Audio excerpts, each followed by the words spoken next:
What's up, everyone? I'm Rachel Dorada. And I'm Juan Pablo Guardin Camargo. And we're back with another edition of Inside the Hashes Throwback Thursday, where we take you back to where some of your favorite players started and catch you up on where they are now.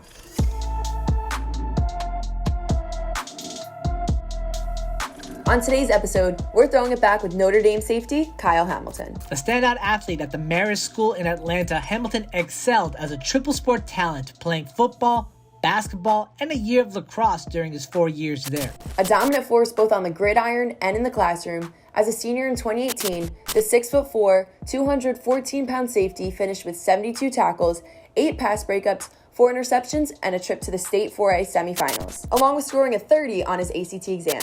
Following that stellar season, Hamilton quickly ascended from a 3-star to 5-star prospect, according to 24/7 Sports. He was invited to the 2019 All-American Bowl and was even named a finalist for USA Today's 2018 National Defensive Player of the Year Award. Hamilton racked up offers from some of the country's most elite football programs, including Georgia, LSU, and Clemson. Ultimately, though, Hamilton's decision came down to more than just a school's football pedigree. In December of 2018, the Atlanta native signed his letter of intent with Notre Dame, an institution highly regarded, not just for its athletics program, but for its standards and academics. Inside the Hashes had the chance to interview Hamilton back in 2018, where he broke down why he chose Notre Dame over other FBS powerhouses, as well as what the Fighting Irish can expect from him. So being a Georgia kid, kind of explain to the fans your first impressions when you made it up to South Bend, Indiana for the first time.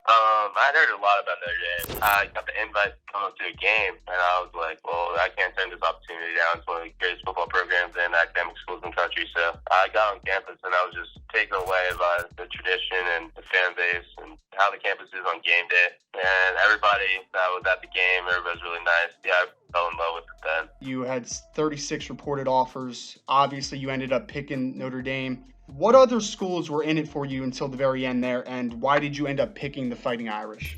Probably it came down to Michigan, Georgia, and Notre Dame.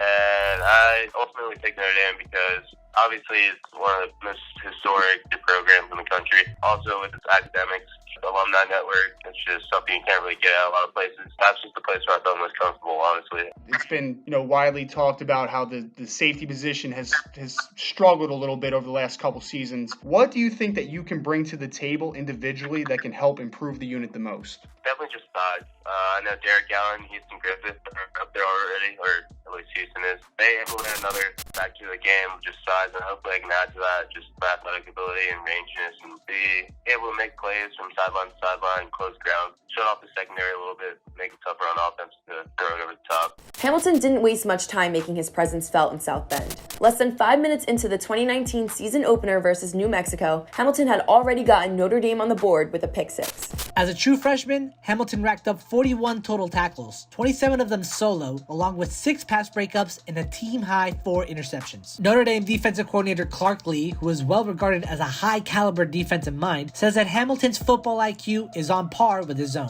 The 2019 All-American entered his 2020 sophomore year ranked by many as one of the top safeties in the nation. His season, however, was nearly cut short by an ankle injury he suffered in Notre Dame's season opener against Duke. Prior to going down, Hamilton had already recorded 7 tackles, 4 of them coming in the opening drive.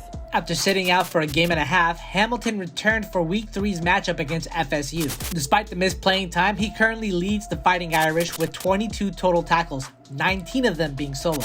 Hamilton's playmaking abilities will be key in Saturday night's showdown versus ACC rival and number 1 ranked Clemson. This has been Inside the Hashes Throwback Thursday. I'm Rachel Dorada. And I'm Juan Pablo Guardin Camargo. We'll see you next time.